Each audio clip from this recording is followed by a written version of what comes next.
চাইছিলাম না চরমোনাই যাব, এই জন্য ঢাকার মধ্যে একটু অল্প টাইম বয়ান করে চলে যাব। তারপরও ওলামায়ে কেরাম কয়েকবার গেছেন, যোগাযোগ করছেন, তাও বলছি তা 8টায় বয়ান করুন। তো মাঝখানে আবার বরকতের ওরস, নাচ গান চলতেছে, এই বরকত ছাড়াইতে ছাড়াইতে গেছে গিয়া টাইম।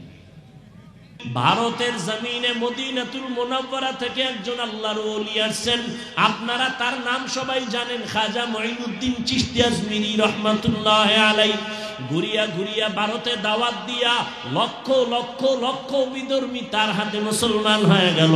আম্মাজানের সামনে মঈনুদ্দিন আনন্দ করে, আম্মাজান বলে, রে মঈনুদ্দিন এত আনন্দ কেন? বলে, মা আমার হাতে লক্ষ লক্ষ বিধর্মী কালেমা পড়েছে। মা ডাক দিয়ে কয়, বাবা এটা তোমার কোনো বাহাদুরি না, আমি মায়ের অবদান। মঈনুদ্দিন বলে, আম্মাজান তোমার অবদান কি? মঈনুদ্দিনের মা চোখের পানি ছেড়ে কাঁদেন আর বলে, রে বাবা তুই আমার গর্বে যেদিন আসছো, ওই দিন থেকে আমি রাতের বেলা ঘুমাইতাম না, আমি সেজদায় পড়ে কান্না করতাম আর মালিকের দরবারে দোয়া করতাম, হে মালিক আমার গর্বের সন্তান তোমার ওলি বানাইয়া পাঠাইও। আমি মা দোয়া করি এই থামি নাই, তুই যেদিন দুনিয়াতে আসছো আমি মা তোরে আমি যতবার দুধ পান করাইছি, আল্লাহর জাতের কসম এক ফোঁটা দুধ তোর মুখে আমি বিনা ওযুতে দেই নাই। ও পর্দার আড়ালের আম্মা জানেরা, আপনার বাচ্চাটার কি হালাত? মঈনুদ্দিনের মা বলে, এক ফোঁটা দুধ বাচ্চা তোর মুখে বিনা ওযুতে দেই নাই। এমন বাচ্চা আল্লাহর প্রিয় ওলি হবে না তো কে হবে?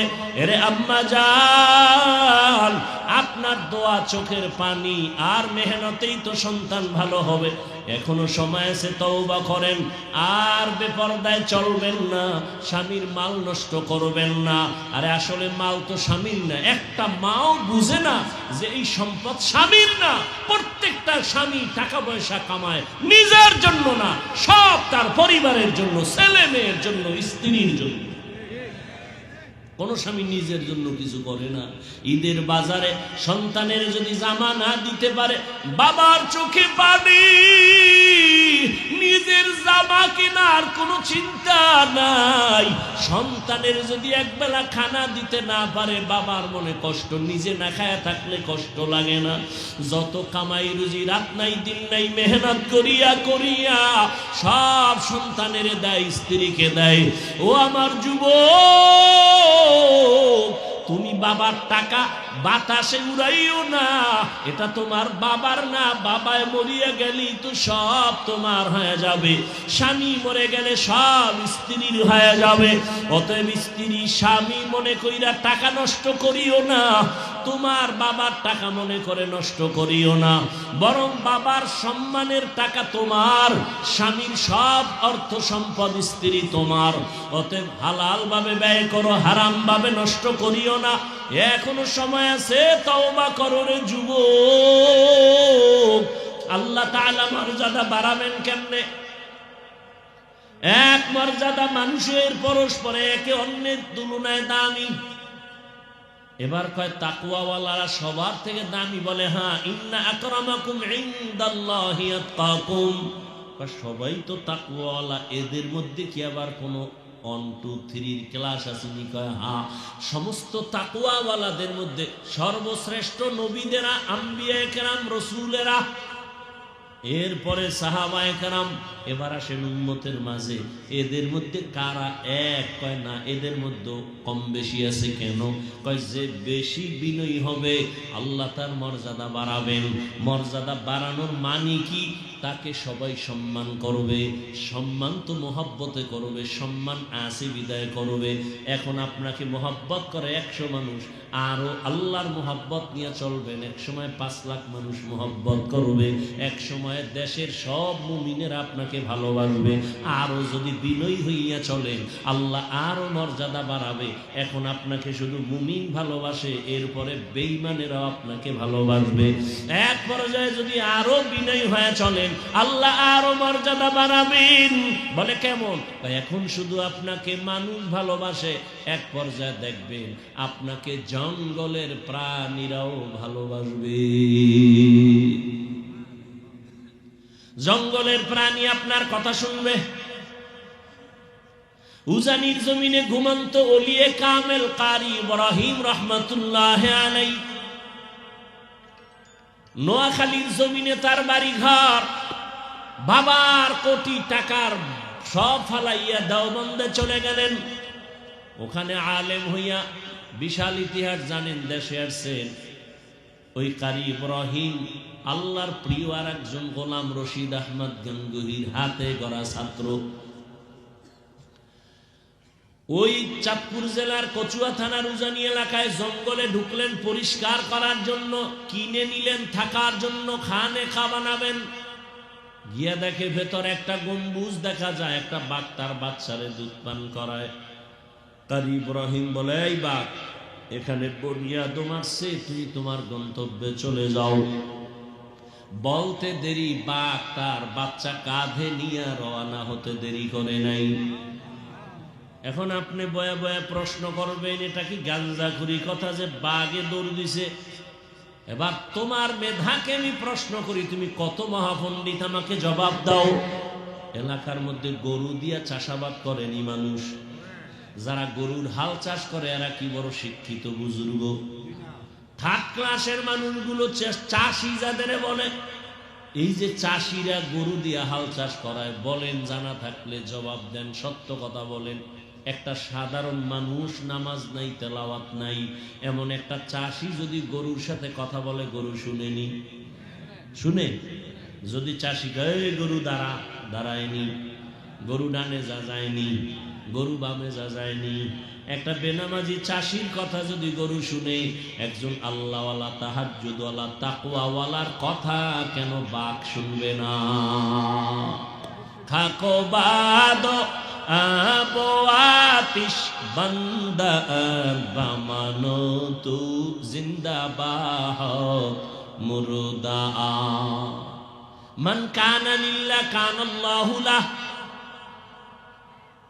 আল্লাহর কাছে প্রিয় কোন জিন না, কোন ফেরেশতা না, একমাত্র মানুষ। আর এই মানুষের ভেতরে আল্লাহর কাছে সব থেকে বেশি প্রিয় যারা তাকওয়াওয়ালা। আর তাকওয়াওয়ালা আল্লাহর কাছে কত প্রিয় জানেননি? ক্বালা রাসূলুল্লাহ সাল্লাল্লাহু আলাইহি ওয়া আলিহি ওয়াসাল্লাম, লাউ আকসামা আলাল্লাহ লা আবাররা। আল্লাহর নবীকে আল্লাহ জানায় দেয়, আমার প্রিয় বান্দা যারা তাকওয়াওয়ালা, এদের কাছে আমি আল্লাহ কতটা দুর্বল মায়ার কারণে। ওরা যদি কসম কইরা কয়, ও আল্লাহ এখন বৃষ্টি হবে, আমি আল্লাহ এখনই বৃষ্টি দিব। আমার প্রিয় বান্দার কাছে আমি দুর্বল। আর আমার তো আলাদা মোহাব্বতের ছেলেও নাই, মেয়েও নাই, মানুষ আমার প্রিয়। আর এই মানুষের মধ্যে যারা চূড়ান্ত গুনাহ করে না, এরা আমার কাছে আরো প্রিয়। এরা যা চাইবে আমি আল্লাহ ওয়াদা তার সাথে সাথে দিব। যেই লোহা পানির মধ্যে ছেড়ে দিলে ডুবে যায়, মানুষ মেধা দিয়া ওই লোহা দিয়া স্টিমার বানাইয়া ভেসে ভেসে এক দেশ থেকে অন্য দেশে যায়। আবার আমি আল্লাহ মানুষের জন্য উত্তম খানার আয়োজন করেছি। গর্তের পিপিলিকার খানাটাও আমি দেই, জঙ্গলের হাজারো প্রাণীর খানা আমি দেই, নদীর মধ্যে হাজারো ধরনের মাছ এর খানাও আমি দেই, উড়ন্ত পাখির খানাও আমি আল্লাহ দেই, মানুষেরও খানা দেই। তবে মানুষের খানার মতো পিওর খানা কাউকে দেই না। এত মজার খানা, এত পিওর খানা, এত হালাল বান্দা তুমি ভাত খাইবা, চালটাকে কাভারের মধ্যে ঢুকায় দিছি যেন ময়লা না লাগে। তুমি রুটি খাইবা, গমটাও কাভার করে দিয়েছি। মাছ খাইবা, তাও কাভারে আটকানো, কাভার ফালাইয়া তারপরে মাছ খাও। তুমি গাছের ফল খাইবা, তাও কাভারে ঢুকায় দিছি, কাভার থেকে বের করে এরপরে ফল খাও। কলা খাও, আপেল লিচু খাও, আম খাও কাভার ছাড়াইয়া, এরপরে কাঁঠাল খাও কাভার ভেতর দিয়ে বের করে খাও। মানুষের খানার মতো জমিনে এত উত্তম খানা আমি কাউকেই দেই নাই। এত সুন্দর খানার আয়োজন করেছি কেন? একমাত্র কারণ আমি মানুষের বেশি মোহব্বত করি, ভালোবাসি। আমি বড় আদর করে বানাইছি। আমি আর কাউকে এত মায়া করে বানাই না, আদর করে বানাই নাই। বিশাল এই জমিন যে দেখতেছ রে বান্দা, নজর করে দেখ। এত বিশাল জমিন যে আল্লাহ বানাইছেন, এই জমিন একটাই না। আল্লাহর পাকের কোরআন বলে, নবী বলেন, এই জমিন আছে 7টা। উপরের দিকে তাকায় দেখো, আসমান আছে, প্রথম আসমান, এরকম আরো আসমান আছে 7টা। 7 আসমান 7 জমিন। এই যে একটা প্যান্ডেল আপনারা করছেন, ডেকোরেটর ওয়ালা কি পরিমাণ খুঁটি লাগাইছে। ছোট একটা প্যান্ডেল টানায় রাখতে এই পরিমাণ খুঁটি, আর আল্লাহ এত সুন্দর আসমান বানায় রাখছেন। রহমতের নবী বলেন, প্রত্যেকটা আসমান এখান থেকে, জমিন থেকে 500 বছরের দূরত্ব। প্রথম আসমানটা বড় 500 বছরের পথ। আসমানের মধ্যে 2টা দরওয়াজা আছে, দরজার সাথে নূরের 2টা তালা লাগানো আছে। এক দরজা দিয়া বান্দার আমল আরশে আজিমে চলে যায়, আর একটা দরজা দিয়া বান্দার রিজিক জমিনের মধ্যে আল্লাহ ফেরেশতা দিয়া বন্টন করে পাঠায়। এই রকম 7 আসমান। এক আসমান থেকে আর এক আসমানের মাঝখানে আবার ফাঁকা আছে 500 বছরের পথ। এই রকম 7টা আসমান আল্লাহ বানাইছে। উপর দিয়ে একটা রশির টানাও নাই, নিচের থেকে কোনো খুঁটিও নাই। আল্লাহ বলেন, এত বিশাল 7টা আসমান, এত বিশাল 7টা জমিন আমি বানাইছি মাত্র 6 দিন। কয়দিন? এত বিশাল আসমান সারা দুনিয়ার বিজ্ঞানীরা গবেষণা করলে লক্ষ কোটি বছর হায়াত দিলেও শেষ করতে পারবে না।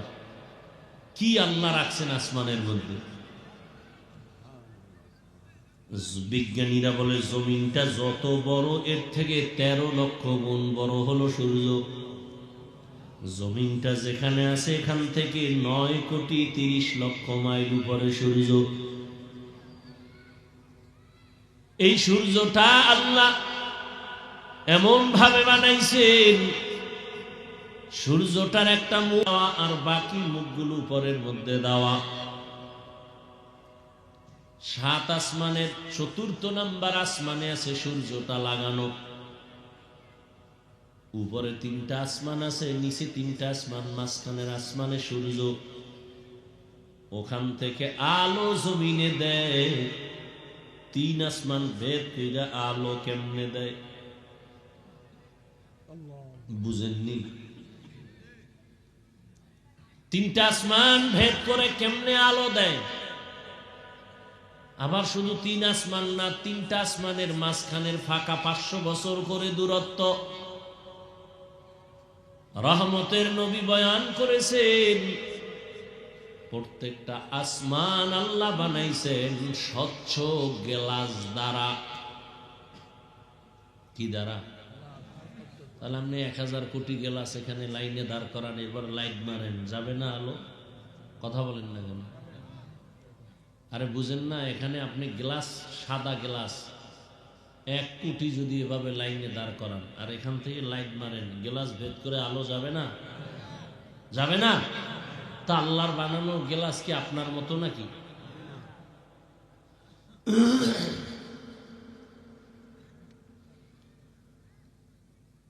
সূর্য যদি একটু নিচে দিতেন তাহলে তাপটা এই পরিমাণ আসতো যে জমিন পুড়ে যেত। একটু উপরে দিতেন তাহলে তাপ এতটা দুর্বল হয়ে আসতো যে জমিন বরফ হয়ে যেত। পৃথিবীতে অনেক রাষ্ট্র আছে পুরাটা বরফ, শীত, সূর্যের আলো পায় না। আবার কোন রাষ্ট্র আছে পুরাটাই দিন, রাত নাই, গরম। উত্তরবঙ্গ আমাদের এক দেশ, ভৌগোলিক সীমারেখা বাংলাদেশ, এর মধ্যে উত্তরবঙ্গে শীত বেশি, সিলেটে পাহাড়ের পাশে যাবে শীত বেশি, প্রচন্ড শীত। এত বিশাল আসমান আর জমিন আল্লাহ মাত্র কয়দিনে বানাইছেন? ফি সিত্তাতি আইয়াম, মাত্র 6 দিন। আর আপনার মতো বান্দা, আমার মতো বান্দাটাকে আমার আল্লাহ কেমনে বানাইছেন? মায়ের গর্ভ থেকে যেদিন আপনি আমি দুনিয়াতে আসছি, 1 হাত 1.5 হাতের বেশি না, ঠিক নেই? বানানোর সময় আল্লাহ বানাইছেন 1 ফোঁটা পানির দ্বারা। মায়ের গর্ভে বাচ্চা দানির মধ্যে আল্লাহ রাখছেন। হাল আতা আলাল ইনসানি হিনুম মিনাদ দাহরি লাম ইয়াকুন শাইআম মাযকুরা। ইন্না খালাকনাল ইনসানা মিন নুতফাতিন আমশাজিন নাবতালিহি ফাজআলনাহু সামিআম বাসীরা।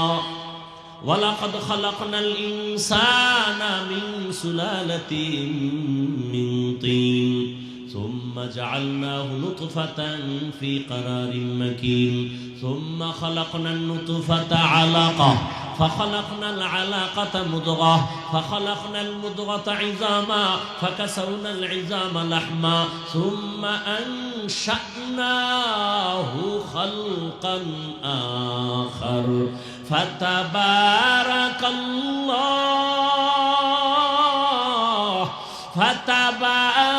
الله أحسن الخالقين।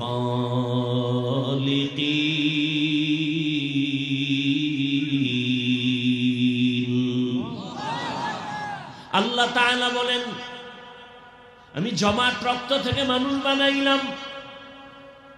আল্লাহ বলেন, আমি 1 ফোঁটা নাপাক পানির থেকে মানুষ তোরে বানাইছি, মায়ের গর্ভে নিলাম।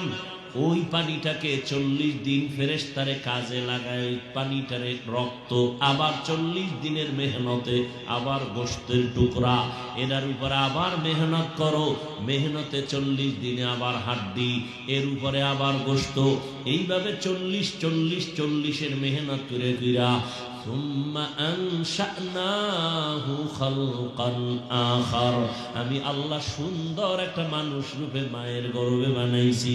মায়ের গর্ভের মধ্যে বানাইয়া প্যাকেটের উপরে প্যাকেট, প্যাকেটের উপরে প্যাকেট কাভার করে রেখেছি মায়ের গর্ভে। 1 বিন্দু অক্সিজেন ভেতরে যেন ঢুকতে না পারে। যেই বাতাস না থাকলে সব মানুষ মরে যাবে। মায়ের গর্ভে অক্সিজেন ছাড়া কে বাঁচাইছে? মানুষ বলে পানির অপর নাম, আমি বলি এর থেকে 1000 কোটি গুণ বেশি সত্য কথা, বাতাসের অপর নাম জীবন। পানি সারাদিন রোজা আসতেছে, পানি না পান করলে মরবে কেউ? বাতাস বন্ধ হয়ে গেলে আপনার নাক আর মুখটা যদি 1 মিনিট ধৈর্য চাপা দিয়ে ধরে, আর বাঁচার উপায় আছে? তাহলে বাতাসের মূল্য পানির থেকে বেশি না? ভাইরা আমার, এই একটা বাচ্চা মাত্র 1-1.5 হাত বড়, মায়ের গর্ভে আল্লাহ কাভার দিয়ে রাখছেন। আল্লাহ তাআলা এত সুন্দর বাচ্চা গর্ভে বানাইয়া রূহ যখন দান করেছেন, মা তখন অনুভব করেছে পেটে বাচ্চা আছে। মা এখন কেমন যেন খাইতে গেলে কষ্ট পায়, চলাফেরায় আম্মা যেন বড় কষ্ট পায়। 40 দিনের মেহনত, 40 চিল্লা কয়। 40 কি কয়? মায়ের গর্ভে চিল্লা দিলে দেহের উন্নতি হয়, জমিনে আল্লাহর পথে চিল্লা দিলে রূহের উন্নতি হয়। মায়ের গর্ভে চিল্লা দিলে বাচ্চার দেহের উন্নতি হয়। জমিনের মধ্যে যদি বান্দা আল্লাহর পথে চিল্লা লাগাও, তোমার রূহের উন্নতি হবে। গুনাহওয়ালা রূহটা তাজা হয়ে যাবে, মুর্দা দিল জিন্দা হয়ে যাবে। তাহলে 1.5 হাতের মতো একটা বাচ্চা ওজন কত? ও ভাই মুরব্বীরা যারা জানেন, কোন ওজন কত বাচ্চার? 50 কেজি, 2.5-3 কেজি ওজনের বাচ্চাটা মায়ের গর্ভে আল্লাহ বানাইয়া কয় মাস পরে ফাটায় আপনারা জানেননি? 10 মাস। বাচ্চাটা মায়ের গর্ভে আকৃতির মধ্যে আসতে রুহু যখন দেয়, আল্লাহ পুরা আকৃতি দেওয়ার ক্ষেত্রে প্রায় 6 মাসের মতো সময় লাগে। এত বিশাল আসমান, এত বিশাল জমিন বানাইতে মাত্র 6 দিন। আর তোমার আমার মতো 1.5 ব্যাটারি একটা বাচ্চাটারে মায়ের গর্ভে বানাইতে আমার মাওলার 6 মাস লাগে কেন? এই জ্ঞানী পণ্ডিতেরা, হুজুর্গ কোনো জ্ঞান নাই, তোমরা সব বুদ্ধি লয়ে বয়ে রইছো। তোমগো বুদ্ধির জিবি কত? 1 জিবি না 2 জিবি? এত মাস্তানি করো রে বেয়াদব, এত বুদ্ধি লয়ে ঘুরো, হুজুরেরা কিছু বুঝে না। আর তুমি বুঝতে বুঝতে মদ পান কইরা বউরে মা কয়া ডাকো, এত বুঝা বুঝো। আছে না নাই? যত বড় ভিআইপি তত বড় মদখোর, যত বড় ভিআইপি বুদ্ধিজীবী তত বড় সুদখোর। এই ভিআইপির কোয়ালিটি, যত বড় ভিআইপি তত বড় সুদখোর, যত বড় বুদ্ধিজীবী তত বড় মদখোর। দেখছেন নি কারবার? ওরা মদ পান না করলে ওগো বুদ্ধিজীবী গিরি থাকে না, জিবি হ্যাং হয়ে যায়। আল্লাহ হেদায়েত দান করুন। এত জ্ঞান তুমগো, আমাকে বলো তো, এত বিশাল আসমান আর জমিন বানাইতে লাগছে 6 দিন, একটা বাচ্চাকে বানাইতে 6 মাস লাগলো কেন বলো তো? দেখি তোমার বুদ্ধি এখানে পরিচয় হোক। শেষ বুদ্ধি। হায় হায়, কারণ কি? 1 নম্বর কারণ, ভালোবাসার জিনিস তৈরি হতে সময় লাগে। ভালোবাসার জিনিস বানাইতে সময় লাগে, ভালোবাসার জিনিস পাইতেও সময় লাগে। কি সময় লাগে না? সময় লাগে। আল্লাহ যেহেতু মানুষকে ভালোবাসেন, এজন্য আল্লাহ এদেরকে খুব সুন্দর করে আস্তে আস্তে করে বানাইছেন। আল্লাহ এতটা আস্তে করে বানাইলেন, সুন্দর করে বানাইছেন। আল্লাহ তাআলা মানুষ বানাইলেন এত আদর করে।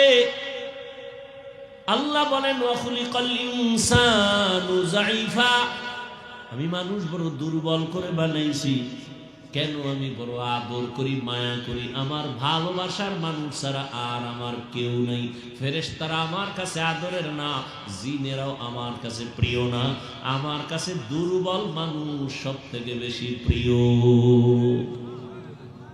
এই জন্য আমি আল্লাহ এদেরকে বানাইছি খুব আস্তে করে। আমি আল্লাহ বড় মায়া করে বানাইছি। এরে গোলাম, আল্লাহ তাআলা সুন্দর একটা মানুষ বানাইছেন, সর্বশ্রেষ্ঠ মর্যাদা দান করেছেন।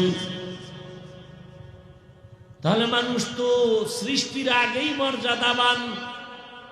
কেন আবার আল্লাহ বললেন নবীর মাধ্যমে যে তোমরা হারাম থেকে বাঁচো, মর্যাদা বাড়বে? কেন বললেন? নিজের ছোট মনে করে চলো তো মর্যাদা বাড়বে। মর্যাদা তো আসার আগেই তো আল্লাহ বাড়ায় দিয়েছেন। কয় হ্যাঁ বুঝো এখানে মর্যাদার কারণ কি, মর্যাদা বাড়ার ব্যাখ্যা কি?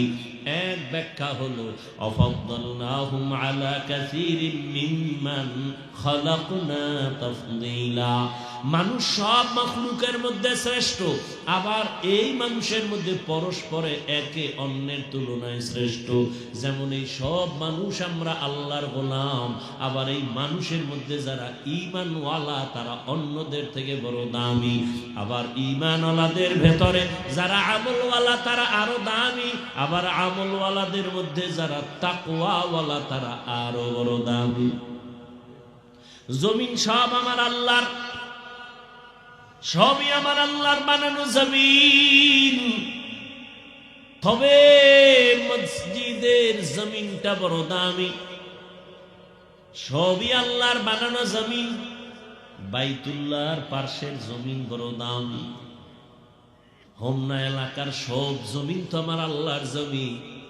তবে এই জমিনটা আল্লাহর কাছে দামি বলে কেন? বলে এখানে কোরআনের মজলিস যতক্ষণ চলবে অনবরত আল্লাহর রহমত অবতীর্ণ হবে। আপনাদের অঞ্চলের সব ঘর বড় দামি, তবে কোরআনওয়ালা মাদ্রাসার ঘর বড় দামি। দুনিয়ায় সব মসজিদ আমার আল্লাহর ঘর, তবে বাইতুল্লাহ বড় দামি। আপনাদের এখানে পিপিলিকার অভাব নাই, সব আল্লাহর মখলুক, তবে সুলাইমান নবীর সাথে সম্পর্কের পিপিলিকা দামি। আপনাদের এলাকায় কুকুর আছে, সব আল্লাহর মখলুক, তবে আসহাবে কাহাফের সাথে সম্পর্কের কুকুর বড় দামি। আপনাদের এলাকায় গরু গাভীর অভাব নাই, সব আল্লাহর বানানো মখলুক, তবে মূসা নবীর সাথে সম্পর্কের গাভী বড় দামি। নদীর মধ্যে মাছ আছে বড় দামি। আমগো জাতীয় মাছ কি? ইলিশ মাছ বড় দামি, তবে আল্লাহর কাছে দাম নাই। আল্লাহর কাছে ওই মাছ দামি। ইউনুস নবীরে যেই মাছ পেটে নিয়েছে ওই মাছ দামি। বলে কেমন দামি? এই মাছ আল্লাহর জান্নাতে যাবে। মুসা নবীর সাথে গাভী জান্নাতে যাবে। সুলাইমান নবীর সম্পর্কের পিপিলিকা জান্নাতে যাবে। আসহাবে কাহাফের সম্পর্কের সোহবতওয়ালা কুকুর জান্নাতে যাবে। পাখি উড়তেছে উপরে, কত দামি? পায় না, সুলাইমান নবীর সাথে সম্পর্কের হুদহুদ বড় দামি, আল্লাহর জান্নাতে যাবে। জমিনে উট আছে, উটনি আছে, সব আল্লাহর বানানো, তবে নবীজি যেই উটে পর সফর করেছেন ওই উট জান্নাতে যাবে। সালেহ নবী দোয়া করেছেন, আল্লাহ পাহাড় থেকে উটনি বের করে দাও। ওই উটনি সালেহ আলাইহিস সালামের দোয়ার কারণে বের হয়ে আসছে। পাথরের পাহাড় থেকে উটনি চলে আসছে, ওই উটনি আল্লাহর জান্নাতে যাবে। গাধা, ওই উজাইর আলাইহিস সালামের সফর করা গাধা আল্লাহর জান্নাতে যাবে। জমিনের মধ্যে মানুষ সব আল্লাহর বানানো, তবে যারা ঈমানওয়ালা, কালেমাওয়ালা, তাকওয়াওয়ালা তারা আল্লাহর কাছে এত দামি, এরা বিনা হিসাবে জান্নাতে যাবে। हर के दारत खौफे हकदार दिल मदरम जन्नतुल मअवा देहद ओ रामकम जुज़बा हक ची जे मखाज इंसुजा फजले उ आमस्ते दर जुमला जहा। अल्लाह ताला मर्यादा बाড়াবেন কেমনে? এক মর্যাদা মানুষের পরস্পরে একে অন্যের তুলনায় দামি। এবার কয় তাকওয়াওয়ালারা সবার থেকে দামি। বলে হ্যাঁ, ইন্না আকরামাকুম ইনদাল্লাহি আতকাকুম। সবাই তো তাকওয়াওয়ালা, এদের মধ্যে কি আবার কোনো 1 2 3 ক্লাস আসেনি? কয় হ্যাঁ, সমস্ত তাকওয়াওয়ালাদের মধ্যে সর্বশ্রেষ্ঠ নবীদেরা, আম্বিয়া কেরাম, রসুলেরা, এরপরে সাহাবায়ে কেরাম, এবার আসেন উম্মতের মাঝে। এদের মধ্যে কারা এক? কয় না, এদের মধ্যে কম বেশি আছে। কেন? কয় যে বেশি বিনয়ী হবে আল্লাহ তার মর্যাদা বাড়াবেন। মর্যাদা বাড়ানোর মানে কি? তাকে সবাই সম্মান করবে। সম্মান তো মোহাব্বতে করবে, সম্মান আছে বিদায় করবে। এখন আপনাকে মোহাব্বত করে 100 মানুষ, আরো আল্লাহর মোহাব্বত নিয়ে চলবেন, এক সময় 5 লাখ মানুষ মোহাব্বত করবে, এক সময় দেশের সব মুমিনেরা আপনাকে ভালোবাসবে। আরো যদি বিনয়ী হইয়া চলেন, আল্লাহ আরো মর্যাদা বাড়াবে। এখন আপনাকে শুধু মুমিন ভালোবাসে, এরপরে বেঈমানেরাও আপনাকে ভালোবাসবে। এক পর্যায়ে যদি আরো বিনয়ী হয়ে চলেন, আল্লাহ আরো মর্যাদা বাড়াবেন। বলে কেমন? এখন শুধু আপনাকে মানুষ ভালোবাসে, এক পর্যায়ে দেখবেন আপনাকে জঙ্গলের প্রাণীরাও ভালোবাসবে। জঙ্গলের প্রাণী আপনার কথা শুনবে। উজানির জমিনে ঘুমন্ত ওলিয়ে কামেল কারি ইব্রাহিম রাহমাতুল্লাহ আলাইহি, নোয়াখালীর জমিনে তার বাড়ি ঘর, বাবার কোটি টাকার সব ফালাইয়া দেওবন্দে চলে গেলেন। ওখানে আলেম হইয়া বিশাল ইতিহাস জানেন, দেশে আসছেন। ওই কারি ইব্রাহিম আল্লাহর প্রিয় আর একজন গোলাম রশিদ আহমদ গঙ্গুহির হাতে গড়া ছাত্র। ওই চাঁদপুর জেলার কচুয়া থানার উজানি এলাকায় জঙ্গলে ঢুকলেন পরিষ্কার করার জন্য, কিনে নিলেন থাকার জন্য, খানে খা বানাবেন। গিয়া দেখে ভেতর একটা গম্বুজ দেখা যায়, একটা বাঘ তার বাচ্চারে দুধ পান করায়। কারি ইব্রাহিম বলে, এই বাঘ, এখানে বনিয়াদম আসছে, তুমি তোমার গন্তব্যে চলে যাও। বলতে দেরি, বাঘ তার বাচ্চা কাঁধে নিয়ে রওনা হতে দেরি করে নাই। এখন আপনি বয়া বয়া প্রশ্ন করবেন, এটা কি গাঞ্জাখুরি কথা যে বাঘে দৌড় দিছে? এবার তোমার মেধাকে আমি প্রশ্ন করি, তুমি কত মহাপণ্ডিত, আমাকে জবাব দাও। এলাকার মধ্যে গরু দিয়া চাষাবাদ করেনি মানুষ, যারা গরুর হাল চাষ করে এরা কি বড় শিক্ষিত বুজুর্গ। থার্ড ক্লাসের মানুষগুলো চাষি যাদের বলে, এই যে চাষিরা গরু দিয়া হাল চাষ করায়, বলেন জানা থাকলে জবাব দেন, সত্য কথা বলেন। একটা সাধারণ মানুষ, নামাজ নাই, তেলাওয়াত নাই, এমন একটা চাষি যদি গরুর সাথে কথা বলে, গরু শুনেনি? শুনে? যদি চাষি গায়ে গরু দাঁড়া, দাঁড়ায়নি, গরু ডানে যা যায়নি, গরু বামে যা যায়নি। একটা বেনামাজি চাষির কথা যদি গরু শুনে, একজন আল্লাহওয়ালা, তাহাজ্জুদওয়ালা, তাকওয়াওয়ালার কথা কেন বাঘ শুনবে না? খাকো বাদ আবো আতিশ বান্দা বামানো তু জিন্দাবাহ মুরদা মান কানা লিল্লাহ কানাল্লাহু লাহ। আল্লাহর কাছে প্রিয় কোন জিন না, কোন ফেরেশতা না, একমাত্র মানুষ। আর এই মানুষের ভেতরে আল্লাহর কাছে সব থেকে বেশি প্রিয় যারা তাকওয়াওয়ালা। আর তাকওয়াওয়ালা আল্লাহর কাছে কত প্রিয় জানেননি? ক্বালা রাসূলুল্লাহ সাল্লাল্লাহু আলাইহি ওয়া আলিহি ওয়াসাল্লাম লাউ আকসামা আলাল্লাহ লা আবাররা। আল্লাহর নবীকে আল্লাহ জানায় দেয়, আমার প্রিয় বান্দা যারা তাকওয়াওয়ালা, এদের কাছে আমি আল্লাহ কতটা দুর্বল মায়ার কারণে। ওরা যদি কসম কইরা কয়, ও আল্লাহ এখন বৃষ্টি হবে, আমি আল্লাহ এখনই বৃষ্টি দিব। আমার প্রিয় বান্দার কাছে আমি দুর্বল। আর আমার তো আলাদা মোহাব্বতের ছেলেও নাই, মেয়েও নাই, মানুষ আমার প্রিয়। আর এই মানুষের মধ্যে যারা চূড়ান্ত গুনাহ করে না, এরা আমার কাছে আরো প্রিয়। এরা যা চাইবে আমি আল্লাহ ওয়াদা তার সাথে সাথে দিব।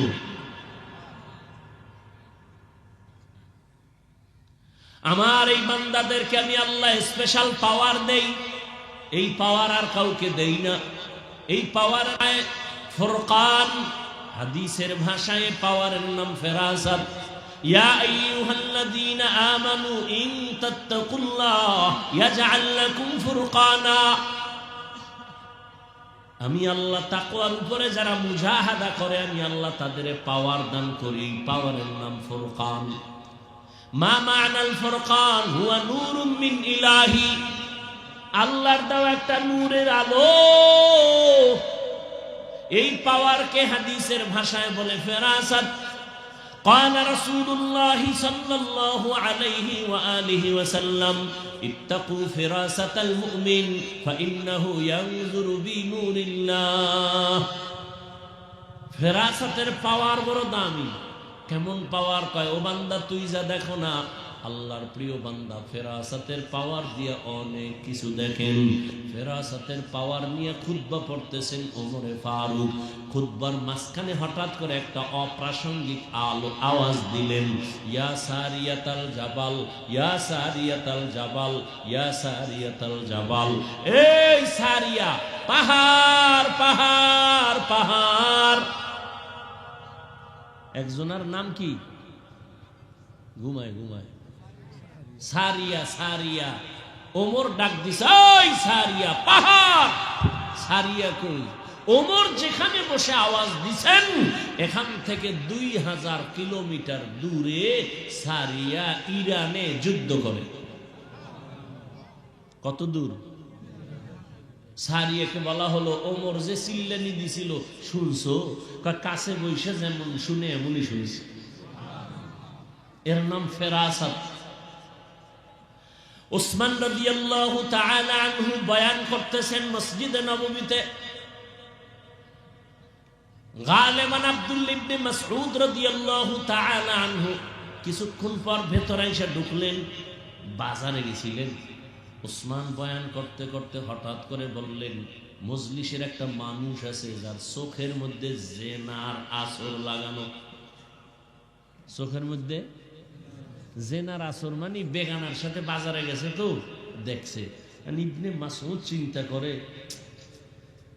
উসমান জানলো কেমনে একটা বেগানার চোখে আমার চোখ লাগছে? জিব্রাইল আইলো নি, উঠে গেছে কাছে গিয়ে কে, হযরত জিব্রাইল আইছে? কয় না তো। নবুয়তের দরজা কয় বন্ধ। ওহিও নাই। তো আপনি জানলেন কেমনে? চোখের মধ্যে জেনার আসর লাগানো। নবুয়তের দরজা খোলা নাই, বন্ধ। ওহির দরজা বন্ধ, তবে ফেরাসাতের দরজা তো বন্ধ না। আউলিয়ারা কারে উকবা ইখতিয়ার, জাহেলারা কারে দুনিয়া ইখতিয়ার। মাইলে মোমেন সোয়ে মোমেন মিশাওয়ার, মাইলে কাফের সোয়ে কাফের মিশাওয়ার। খারাপ লাগতেছে আপনাদের? ইত্তাকিল মাহারিম তাকুন আ'বাদান নাস। হাদিস নিয়ে কয়েকটা কথা বললাম। আল্লাহ আমাকে আপনাদের সবাইকে সহিহ বুঝ দান করেন। আমিন কইবেন না? এই যত বয়ান টয়ান চলতেছে মূল মাকসাদ একটা বুঝ ঠিক করা। বুঝ ঠিক হয়ে গেলে আপনি স্কুলে পড়লেও দাড়ি উঠে যাবে। কি এই সমস্যা? কি বুঝ কম, বুঝের অভাব। বয়ান তো আপনারা জানেন, আমরা কি কই এগুলি আপনারা জানেন না, মানেন না কেন? বুঝের অভাব। যখন বুঝটা ঠিক হয়ে যাবে তখন সে প্রফেসর হলেও দাড়ি রেখে দিবে, ইঞ্জিনিয়ার হলেও সে কোরআন তেলাওয়াত শুরু করবে, পাগল হয়ে যাবে কোরআন তেলাওয়াতের জন্য। আর বুঝ যদি ঠিক না হয় তাহলে পাগড়ি লাগাইয়াও আলেম রেগালি দিবে। আর বুঝ ঠিক নেই। এজন্য রাসূল বলেন, মাইয়ুরিদিল্লাহু বিহি খাইরান ইউফাক্কিহু ফিদ্দীন। আল্লাহ যাকে মোহাব্বত করেন তাকে তাফাক্কুহ ফিদ্দীন দান করেন। এক বরকত হলো তাআল্লুম ফিদ্দীন, আর একটা হলো তাফাক্কুহ ফিদ্দীন। তাআল্লুম ফিদ্দীন এটা যে কেউ হতে পারে, আম হিন্দু ইসলাম সম্পর্কে অনেক জ্ঞান অর্জন করতে পারে, কিন্তু তাফাক্কুহ ফিদ্দীন এটা কাজ, এটা সবাই পারে। এই কারণে এত বয়ান। নাহলে আপনার আমি বয়ান করবো কেন? আপনি মুসলমান, আমিও কি? আপনার আল্লাহ আমার আল্লাহ, নবী, কথা বলেন, কোরআন, কাবা, ধর্ম, কালেমা সব এক। দুনিয়াতে আসছে সিস্টেম। বিদায়বেলা কাফনের সংখ্যাও পুরুষের 3, মহিলার 5। কালার হবে আলাদা। সবার কালার কি হবে? এই কালার কি হবে? তো কালার নিয়ে কিলেকিলি করো কেন? চলেনি কিলাকিলি। মরণকালে কাফনের কালার সবার, শুধু তাবলিগ ওয়ালাদেরটা আলাদা কালার না সব এক? তো মরার আগে কালার নিয়ে কিলাকিলি কেন? কে কালো কে সবুজে কিলাকিলি কেন? বুঝের অভাব। কিসের অভাব? বুঝের অভাব। সহি বুঝ নাই। আল্লাহ এক, নবী এক, কোরআন এক, কাবা এক, ধর্ম এক, কালেমা এক, কাফনের কালার এক, কবরের সাইজও হবে এক। না আপনাদের এলাকায় এক বড়? সবার কবরের সাইজ হবে এক, কবরের প্রশ্ন তিনটা তাও এক। আমি হুজুরকে যা বলবে আপনাকেও তা বলবে। রবের পরিচয় দাও, ধর্মের পরিচয় দাও, রাহমাতুল লিল আলামিনের পরিচয় দাও। আপনারা মুসলমান, আমিও মুসলমান, আপনার আমার আল্লাহ এক, নবী এক, কোরআন এক, কাবা এক, ধর্ম এক, কালেমা এক। আপনাকে বয়ান করব কেন? আজকে তো হিন্দুদের বয়ান করা দরকার, খ্রিস্টানদের দরকার, কারণ ওরা আল্লাহ চিনে না, নবী চিনে না, কোরআন বুঝে না। বয়ান তো ওদের করবো, আপনাদের কেন? কেন মানি 12 মাস কুত্তার মতো দৌড়াইতে দৌড়াইতে নিজের ঘরের চিন্তা নাই, বউয়ের চিন্তা নাই, মাইয়া পোলার খবর নাই, টাইম নাই, ঘুম নাই, খানা নাই, পাগলের মতো দৌড়ার দৌড়। আমি একা, হাজারো আলেম আপনাদের পেছনে দৌড়ায়, তাবলিগ ওয়ালাদের মেহনত, পীর মাশায়েখের মেহনত, জুমার খতিবের মেহনত, আমাদের বক্তাদের মেহনত, এত মেহনত, এত মেহনত। 12 মাস একদিনও বন্ধ নাই। কিসের বৃষ্টি আর কিসের রৌদ্র, চলছে চলছে বয়ান। ফজরের পরে বয়ান, জোহরের পরে বয়ান, মাগরিবের পরে বয়ান, সারা রাত বয়ান। এরপরেও কেন মাঠের আমলের খাতা শূন্য? পাও ধরে ধরে তো বলি না আমার মতো 5 কল্লি লাগাও। এই যে এতক্ষণ চিল্লাইছিলে যুবক, একবারও বলি না আমি কওমি মাদ্রাসার সন্তান, সবাই কওমি মাদ্রাসায় যাও, স্কুলে তালা লাগাও বলছি? মোনাজাত পর্যন্ত বলবো না, কোনো টেনশন নাই। আমি তাবলিগের লাইনের সন্তান, একবারও বলি নাই তাবলিগে যাও। আমি পীর সাহেবের মুরিদ, কিন্তু একবারও বলি নাই পীরের কাছে যাও। তোমার আমল কেন এত দুর্বল? এত মেহনতের পরেও কেন দুর্বল? অথচ 12 মাস না, ফজর জোহর দরকার নাই, প্রতিদিন যদি আমাকে লাগায় দেয় 1 ঘন্টা করে বয়ান করব। হিন্দু পাড়ায় গিয়া, খ্রিস্টানদের পাড়ায় গিয়া 1 ঘন্টা করে যদি শুধু 6 মাস বয়ান করি, ইনশাআল্লাহ প্রত্যেকটা বিধর্মী মদিনার পাগল হয়ে যাইতো। তুমিও মুসলমান, আমিও মুসলমান। আমি টুপি না দিলে লজ্জা পাই। তুমি কেমন ভিআইপি মুসলমান যে টুপি দিতে লজ্জা পাও? আমিও মুসলমান, তুমিও মুসলমান। আমি দাড়ি কাটতে গেলে লজ্জা পাই। তুমি কেমন মুসলমান যে দাড়ি রাখতে গেলে লজ্জা পাও? আমি মসজিদে না ঢুকলে লজ্জা পাই, তুমি ঢুকতে গেলে লজ্জা পাও। আমি নামাজ না পড়লে লজ্জা পাই, তুমি নামাজ পড়তে গেলে লজ্জা পাও। কারণটা কি? আমি পর্দা না করলে লজ্জা পাই, তুমি পর্দা করতে গেলে লজ্জা পাও। কারণটা কি? কারণ মাত্র একটা, আল্লাহর আযাবের ভয় তোমার অন্তরে এখনো আসে নাই। আল্লাহর শাস্তির ভয় যখন আসবে, একটা সন্তান যখন মা বাবার শাস্তির ভয় পায়, মা বাবার সামনে অন্যায় করে না।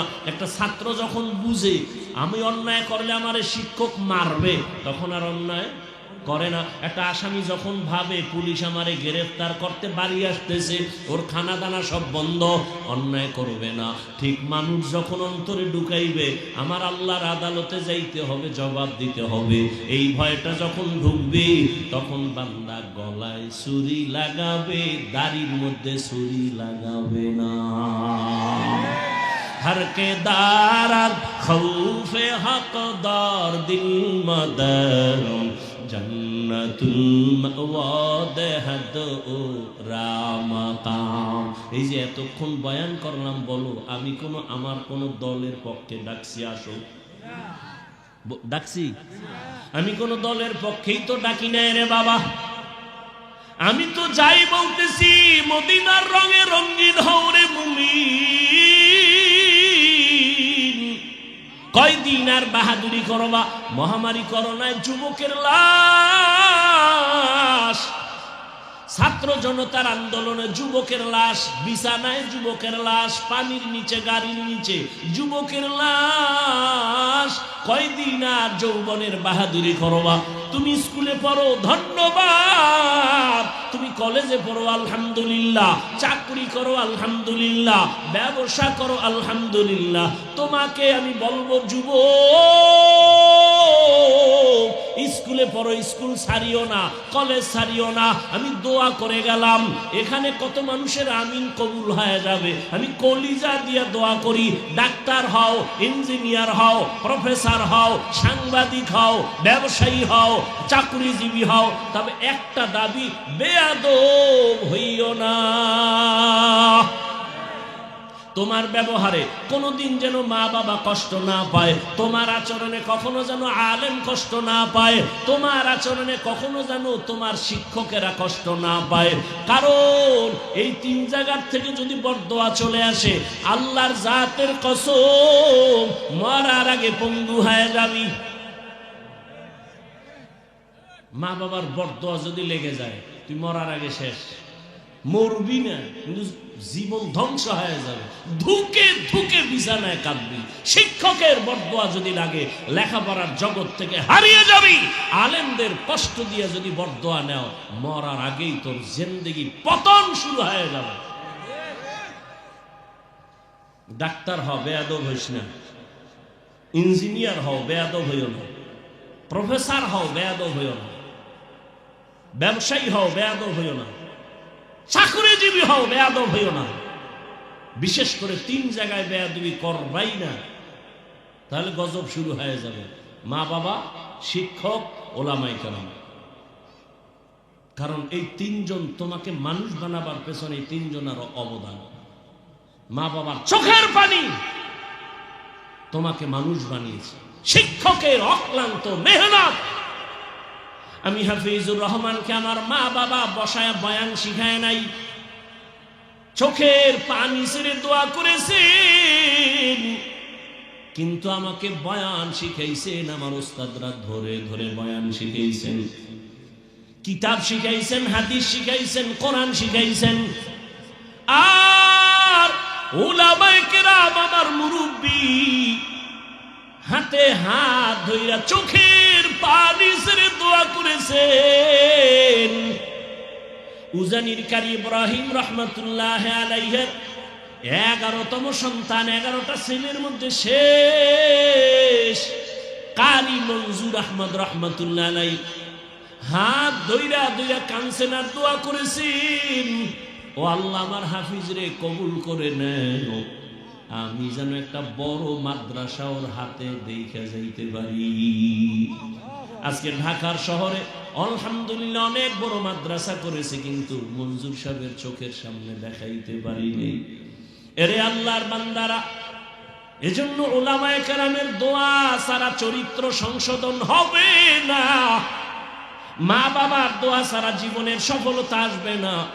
শিক্ষকের দোয়া ছাড়া লেখাপড়ার সফলতা আসবে না রে বাবা। অনুরোধ করে বলছি রে যুবক, এখনো যদি সুযোগ থাকে দোয়া নাও, মা বাবার দোয়া নিয়ে চলো। মা বাবার থেকে দোয়া নাও, শিক্ষকের থেকে দোয়া নেও, আলেম থেকে দোয়া নিয়ে চলো।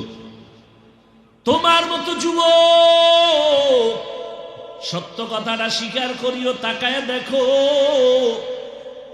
আল্লাহর ভয় নিয়ে চলার কারণে, আলেমের দোয়া থাকার কারণে, মা বাবার দোয়া থাকার কারণে, শিক্ষকের নেক নজর থাকার কারণে, তাকাইয়া দেখছো রে বাবা, স্কুলে পড়ে, কলেজে পড়ে, একবেলার নামাজও ছাড়ে না।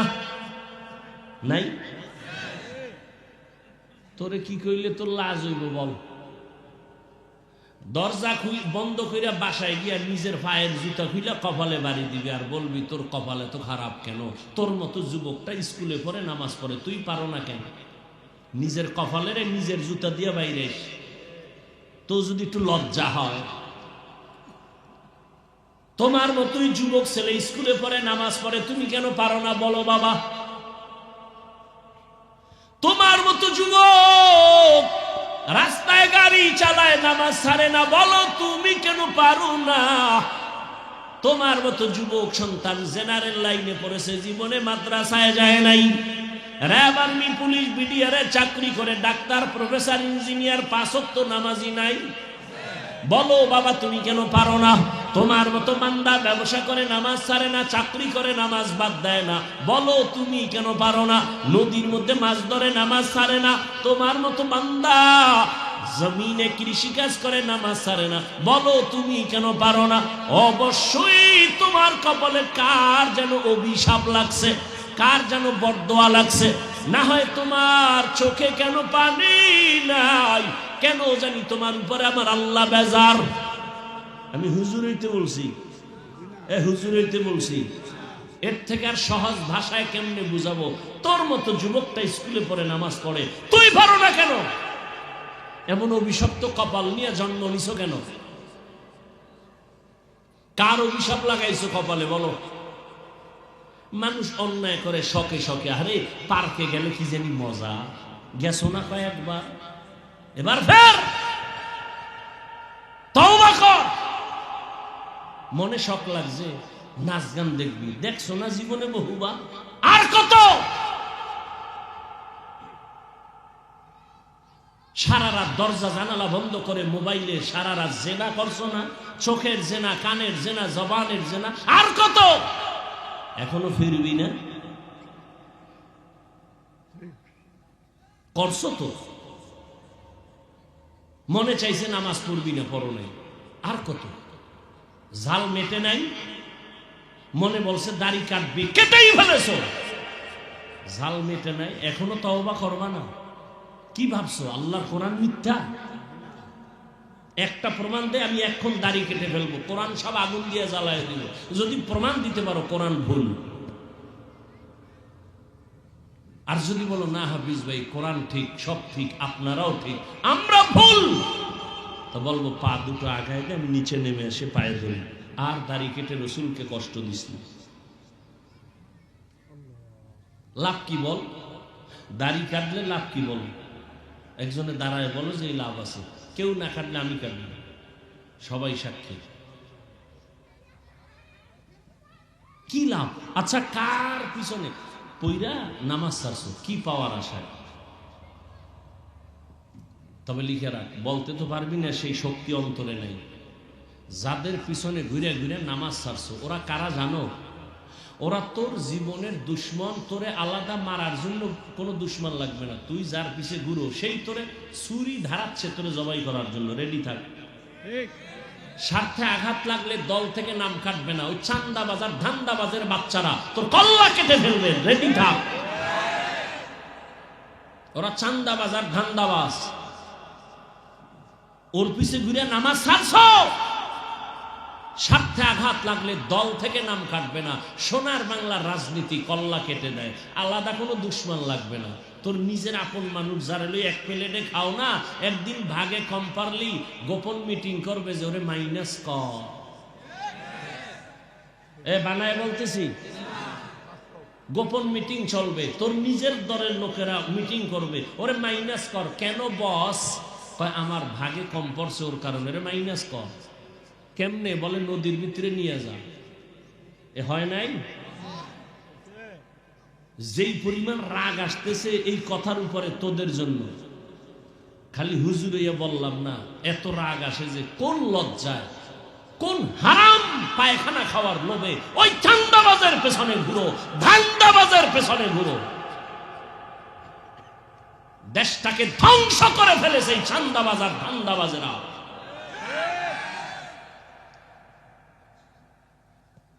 আল্লাহ হেদায়েত দান করুন। ওয়াজে আসলে হুজুর রাজনীতির ওয়াজ করবেন না, রাজনীতি বুঝো কোনো কসু। ওলামায়ে কেরাম যদি রাজনীতির ওয়াজ করে তো সুলাইমান নবীর রাজনীতির কোরআনে বর্ণিত ওয়াজ করবে। ইউসুফ নবী মিশর চালাইছেন, সেই রাজনীতির ওয়াজ করবে কোরআন থেকে।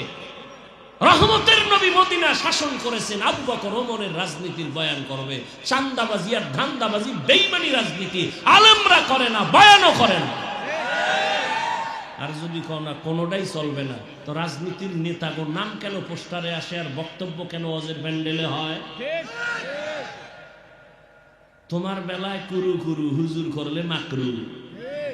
মসজিদে রাজনীতি চলবে না, সেই মসজিদে কেন ভোট চাও?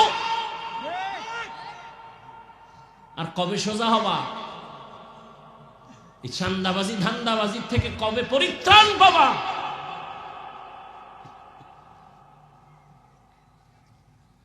পাবা না, কারণ ওই যে পায়খানা খাইছো ভোটের আগের রাইতে,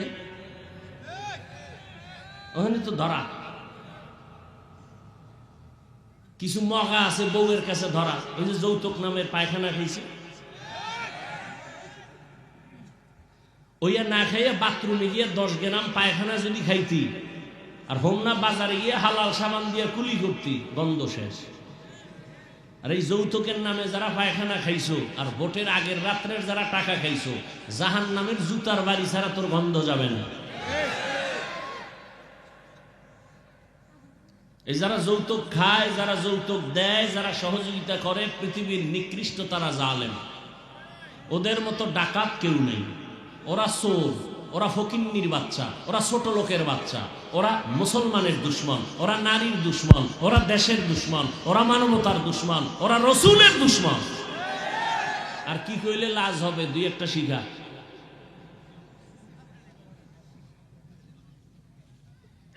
এক যুবক কয় তওবা করছি খামু না, কিন্তু আব্বাই তো মান্নত করে ফেলাইছে ওই পায়খানা খাইবেই। وأما من خاف مقام ربه ونهى النفس عن الهوى فإن الجنة هي المأوى। আল্লাহর আদালত দাঁড়াইয়া হিসাব দেওয়ার ভয়, যারা দুনিয়াতে নিজেকে গুনাহ থেকে বাঁচাবেন, আল্লাহ তাআলা বলেন আমি ওয়াদা করলাম তাকে বিনা হিসাবে জান্নাত দিব। এরে পর্দার আড়ালের আম্মা জানেরা, আপনাদের সন্তানদের যতটা কথা বললাম এগুলো কোনোদিন কাজে লাগবে না যদি আপনি একটু দোয়া না করেন, চেষ্টা না করেন। কারণ এই দুনিয়ায় যত সন্তান ভালো আছে সব মায়ের অবদান, বাবার দোয়ার কারণে। গাছ ভালো হলে ফল ভালো হয়। এরে আম্মা জান, আপনাদের কারণে এই দুনিয়ার সন্তানগুলো ভালো হওয়া সম্ভব। এ কারণেই তো আপনাদের সম্মান বেশি, কারণ আপনারা নবীদের মায়ের মতো দামি মা, সাহাবায়ে কেরামদের মায়ের মতো দামি মা, আপনারা হাফেজে কোরআন, আলেমে কোরআনদের মায়ের মতো দামি মা। আপনারা তো খাদিজা রাদিয়াল্লাহু তাআলা আনহার মতো নারী, ফাতেমা রাদিয়াল্লাহু তাআলা আনহার মতো নারী, আয়েশা রাদিয়াল্লাহু তাআলা আনহার মতো নারী। আপনারা তো ইসমাঈল নবীর মা হাজেরা আলাইহিস সালামের মতো দামি নারী। আপনারা তো ঈসা নবীর মা মারিয়াম আলাইহিস সালামের মতো দামি নারী। এই দুনিয়াতে আল্লাহর বড় একটা দুশমন ছিল ফেরাউন। জানেননি তার স্ত্রীর নাম কি? এরে আম্মা জান, এত বড় জগৎ বিখ্যাত বেঈমান ওই ফেরাউনের স্ত্রী আসিয়া এত বড় বেঈমানের ঘরে থাকি আমার আল্লাহকে এতটা রাজি করেছেন।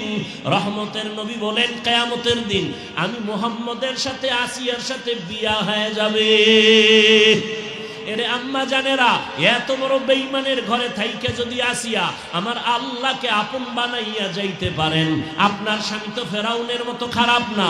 আপনি কি পারতেন না স্বামীর ঘরে আইসা নামাজ পড়ে দোয়া করবেন, স্বামীর মাল হেফাজত করবেন, পর্দা করবেন, নামাজ পড়বেন, আর মোবাইলে সময় নষ্ট করবেন না, সন্তানটাকে আদর্শওয়ালা ডাক্তার বানাবেন, ইঞ্জিনিয়ার বানাবেন?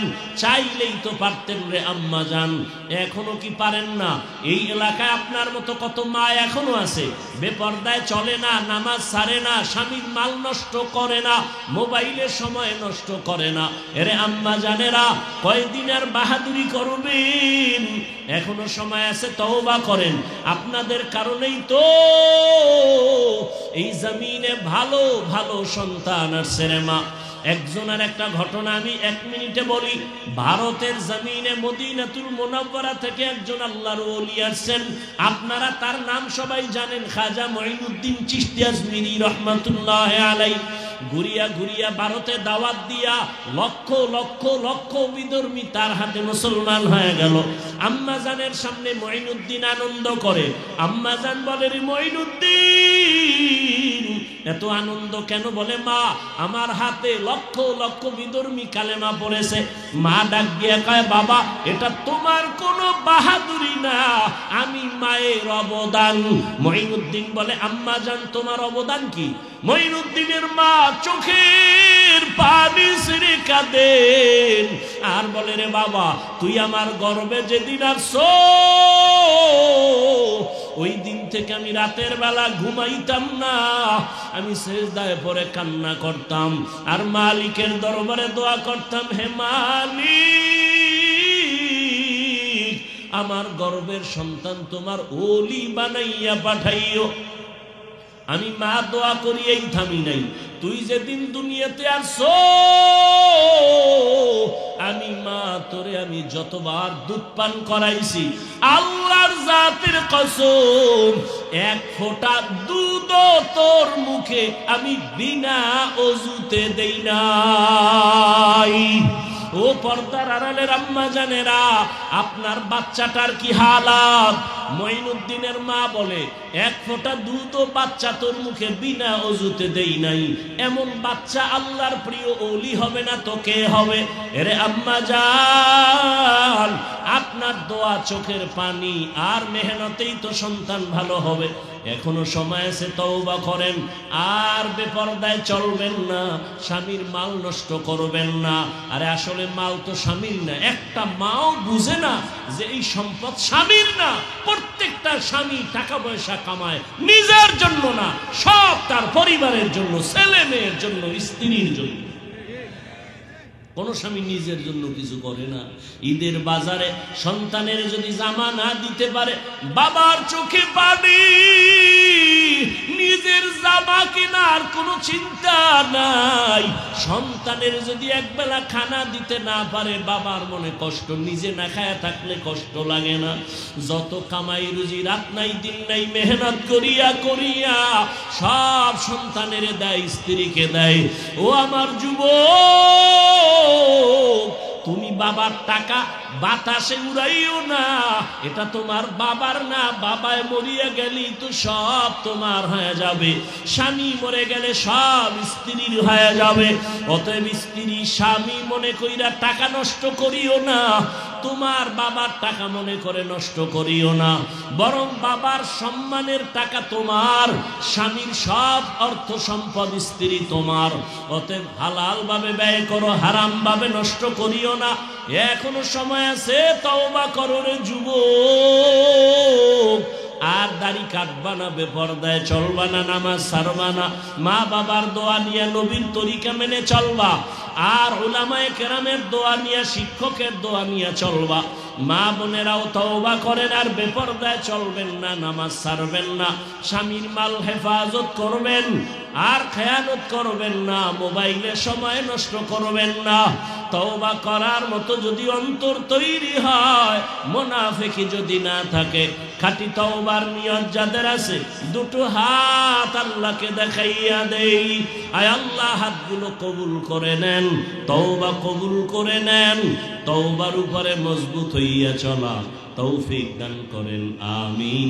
আলহামদুলিল্লাহি রাব্বিল আলামিন, والصلاة والسلام على سيد الأنبياء والمرسلين وعلى آله وأصحابه أجمعين يا أرحم الراحمين يا أرحم الراحمين يا أرحم الراحمين رب ارحمهما كما ربياني صغيرا.